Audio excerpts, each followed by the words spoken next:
ये कोई एकाध बार होता है तो कोई प्रॉब्लम नहीं है, आपके कपड़े फटने लगेंगे। मेरा सिद्धांत यही है कि डरना मना है। सोमवार के दिन तो विशेष ध्यान रखना है। वह किस्सा ऐसा है कि एक सज्जन मेरे पास आए थे। नमस्कार, मैं अमित त्रिवेदी, ज्योतिषाचार्य। एक तरफ काला जादू है, दूसरी तरफ काले जादू करने वाले लोग हैं, और एक तीसरा एंगल भी है कि जो लोग काला जादू करवाते हैं। तो एक बहुत कॉम्प्लिकेटेड ट्रायंगल बनता है। साथ ही मिथुन राशि वालों, इस वीडियो में मैं आपको यह जानकारी दूंगा कि काला जादू किसे कहते हैं, काला जादू आपके ऊपर हुआ है या नहीं, इसके प्रभाव को आप कैसे पहचानोगे, और काले जादू से बचने का सात्विक उपाय कौन सा है, इसके अनुसंधान में भी मैं आपको जानकारी दूंगा। आपकी राशि चक्र का मैंने पूर्ण अभ्यास किया है और संपूर्ण विषय के ऊपर मैं यहाँ बात करूंगा।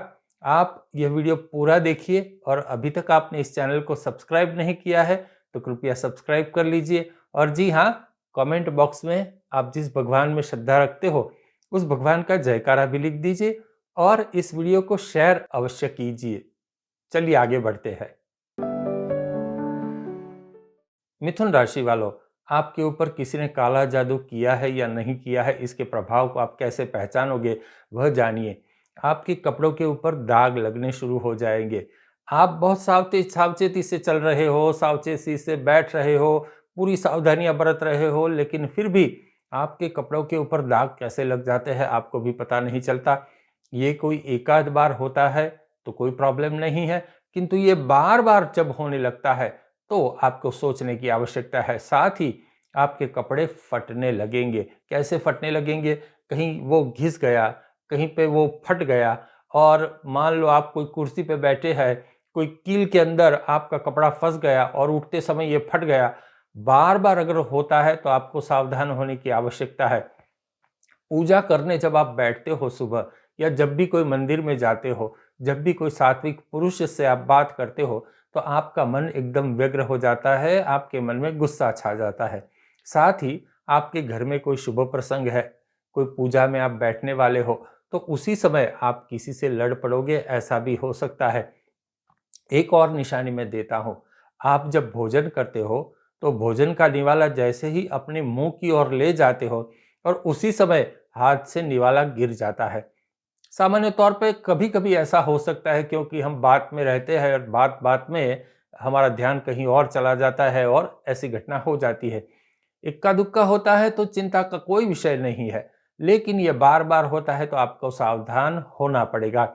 एक बात बिल्कुल स्पष्ट कर दूं, डरना नहीं है। यहाँ मैं डराने के लिए नहीं आया हूं, डर से उबारने के लिए आया हूं, और आपको बहुत मजबूत मन से रहना है, इसके अनुसंधान में मैं आपको जानकारी दे रहा हूं मिथुन राशि वालों।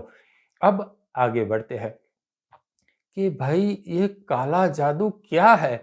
लोग काले जादू के विषय में बात करते रहते हैं और सब डरते रहते हैं। मैं कहता हूं डरने की आवश्यकता नहीं। काला जादू क्या है, काला जादू करने वाले लोग कैसे होते हैं वह भी जान लो। काला जादू मतलब मैली विद्या, या ब्लैक मैजिक जिसे हम अंग्रेजी में कहते हैं। क्यों इसे काला जादू, मैली विद्या कहते हैं?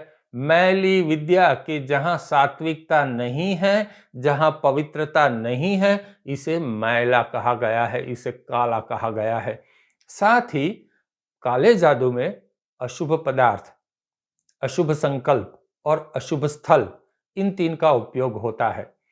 और वो लोग उधार की शक्ति लेते हैं। उधार की शक्ति लेना मतलब वो खुद की तो उनकी कोई शक्ति नहीं है, वो लोग भूत प्रेत डाकिनी शाकिनी पिशाच आदि को काम पे लगा देते हैं। अब उधार की शक्ति जब लेते हैं तो उनको चुकाना भी पड़ता है। अब वो चुकाने के लिए तो समर्थ नहीं है, तो उनको भी बहुत पीड़ा होती है, लेकिन फिर भी इस प्रकार का कार्य वो करते हैं। और ऐसे कार्य वो लोग या तो अपने आप को बंद कोठड़ी में बंद कर लेते हैं और वहां करते हैं, या कोई वीरान नदी किनारे या कोई वीरान झाड़ी के बीच में इस प्रकार की वह प्रक्रिया करते हैं। सबसे पहले मैं आपको ये बता दूं कि काला जादू करने वाला जो तांत्रिक होता है, वह तांत्रिक तो आपको जानता नहीं होता, ना आप उसको जानते हो।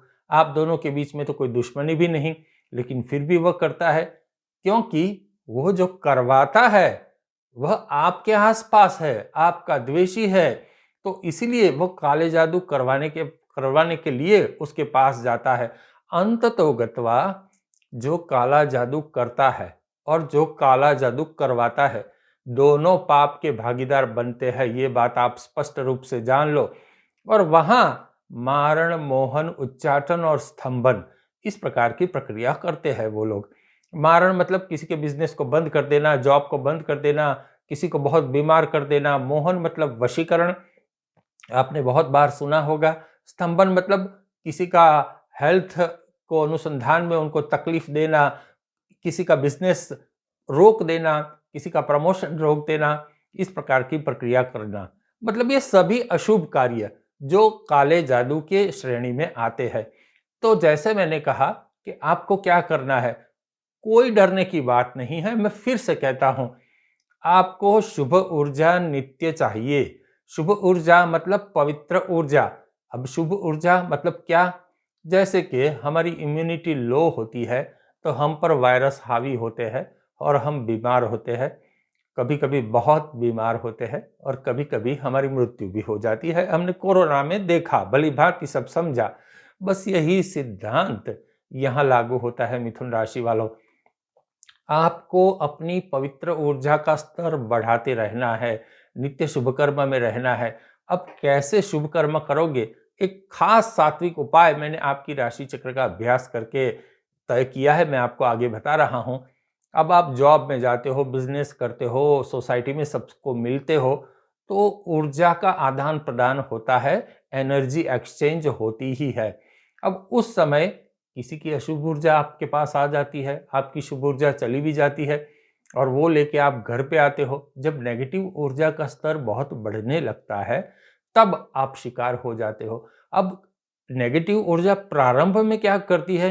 आपको बहुत डराती है, आप बहुत डर जाते हो, अकारण डर जाते हो। और जब डर हावी होता है तब आपका चंद्र दूषित होता है, और जब चंद्र दूषित होता है तो आपका मनोबल बहुत गिर जाता है। और वही समय है, वही वो पल है, निर्बल पल है कि जहां आप काले जादू का शिकार हो सकते हो यदि किसी ने आपके ऊपर करवाया है। तो आपको अपना मनोबल बहुत मजबूत रखना होगा मिथुन राशि वालों, ये बात जान लो। अब शुभ क्रिया का बल बहुत होता है, अशुभ क्रिया का बल उतना होता ही नहीं। मिथुन राशि वालों, आपको क्या सात्विक उपाय करने हैं इसके अनुसंधान में मैं जानकारी देता हूं। इसको हल्के में मत लेना, इग्नोर मत करना। आपको पीली शर्ट या पीला कुर्ता पहनना है। ये मैं स्त्री पुरुष दोनों के लिए उपाय दे रहा हूं, और उसके ऊपर व्हाइट बटन लगे होने चाहिए। ये सबसे पहली बात। और उसको गुरुवार के दिन पहनो या रविवार के दिन पहनो।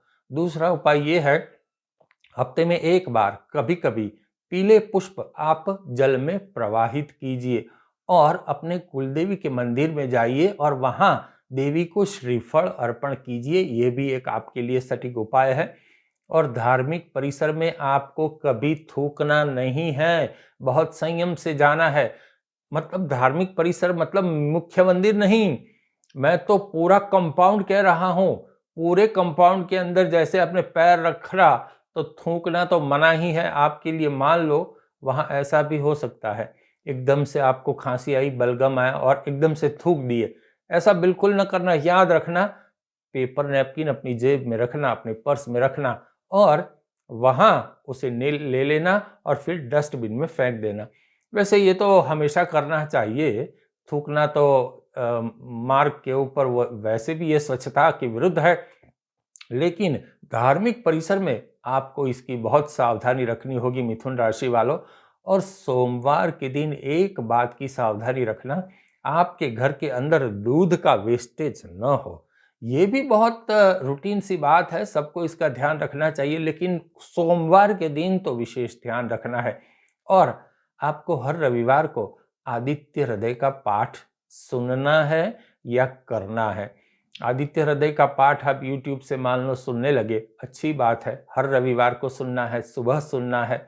और ऐसा नहीं कि एक तरफ ये YouTube पे आदित्य हृदय का पाठ चलता रहे और आप कुछ और ही कार्य करता रहो, ऐसे नहीं। आपको आसन के ऊपर बैठना है और वहां बैठ करके आपको आदित्य हृदय का पाठ बड़े शांत मन से सुनना है और उसके प्रत्येक ध्वनि को आपको एब्सॉर्ब करना है। ये कुछ सात्विक उपाय आपके लिए है, वह आपको सर्व प्रकार से सुरक्षित कर सकता है। अब मैं आपको एक किस्सा सुनाता हूँ। वह किस्सा ऐसा है कि एक सज्जन मेरे पास आए थे। अब वो सज्जन मेरे पास आके कहने लगे कि मेरा बेटा रात को 2-3 बजे खाना खाता है, उठ के नींद से जाग के खाना खाता है। अब खाना इतना खाता है जैसे कोई भूखा आदमी दिन भर का भूखा है और वो खाना खा रहा है, ऐसे खा रहा है। और ये हम होता ही रहता है, 3 महीने से ऐसी प्रक्रिया हो रही है। आज उनकी हेल्थ भी बिगड़ने लगी है। वो कह रहे थे हमें ऐसा लगता है इसके ऊपर किसी ने काला जादू कर लिया। देखिए ये बात ध्यान से सुनिए। अब उनके मन में ये बात बैठ गई। अब रात को 2-3 बजे उठकर भरपेट खाना, ये कोई सामान्य बात तो नहीं है, रूटीन बात ही है, वो ये कोई कह नहीं सकता। तो अब मैंने कहा उनकी जन्म पत्रिका मैंने अभ्यास वो करना होगा। मैंने उनकी जन्म पत्रिका अभ्यास किया उनके सुपुत्र का। अब वहां मैंने पाया कि उनका चंद्र बहुत बुरी तरह से दूषित था, बहुत निर्बल था, पापकर्तरी में था। मैंने बिल्कुल उसका अभ्यास करके उनको कहा कि उनके लिए चंद्र को मजबूत बनाने के लिए, सुदृढ़ बनाने के लिए कुछ शास्त्रोक्त उपाय मैं आपको कुछ सूचित करता हूं, वो आप शुरू कीजिए, कुछ पूजा कीजिए। उन्होंने वह किया, वो करते रहे अपने आप। और फिर एक समय यह आया कि उनकी जो रात को खाने की जो कुटेव थी, वो खराब आदत छूट गई। अब कैसे छूट गई? तो भाई उनका चंद्र मतलब उनका मनोबल वो ठीक हो गया, मजबूत हो गया, संयमित हो गया, उनमें थोड़ी डिसिप्लिन आ गई। वैसे वो हर डिनर के टाइम पे टीवी देखता रहता था खाते खाते, और मोबाइल पे कुछ न कुछ चैटिंग करता रहता था। अब उसमें वो खाना एकदम से इग्नोर कर देता था। परोसा हुआ भोजन थाली है सामने, 2-4 निवाले खाए, फिर कहता है मेरे को भूख नहीं, बस ऐसा करके खाना छोड़ देता था। उसको समझ में आ गया कि भी ये तो मेरी हेल्थ के लिए अच्छा नहीं है, पहले मुझे भोजन करना चाहिए। बस वो उसका चंद्र ठीक हो गया। चंद्र ठीक होते ही वो संयमित हो गया, उनकी हेल्थ भी अच्छे होने लगी, और वह जो उनका सुपुत्र था वो जो है अब समय पे खाना खाता है। रात्रि को वो उठ के इस प्रकार से नहीं खाता। बहुत सारी बातें हमारे ग्रहों को ठीक होने से, सात्विक उपाय करने से वह ठीक हो ही जाती है। किसी भी अंधश्रद्धा में हमें पड़ने की आवश्यकता नहीं। एक बार उनके चक्कर में आ गए तो फिर निकलना समझ लो नामुमकिन हो जाएगा। तो आपको अवश्य सात्विक बल लेना है। जो कुछ मैंने बातें कही वो संज्ञान में रखनी है। और आपको कोई दुविधा है तो मुझे व्हाट्सएप के ऊपर मैसेज कर सकते हैं। मेरा नंबर भी यहाँ है, आपको स्क्रीन के सामने है। और जी हाँ, आपने अभी तक सब्सक्राइब नहीं किया तो सब्सक्राइब कर लीजिए, और वो नोटिफिकेशन बेल का बटन है उसको प्रेस कर दीजिए, क्योंकि मैं तो ऐसे विषयों के ऊपर वीडियो अपलोड करता ही रहता हूँ। मेरा सिद्धांत यही है कि डरना मना है, डरना नहीं है, और जीवन में प्रगति करना है, सबको प्रगति करना है, सुखी रहना है और सात्विक बल प्राप्त करना है। चलिए, धन्यवाद।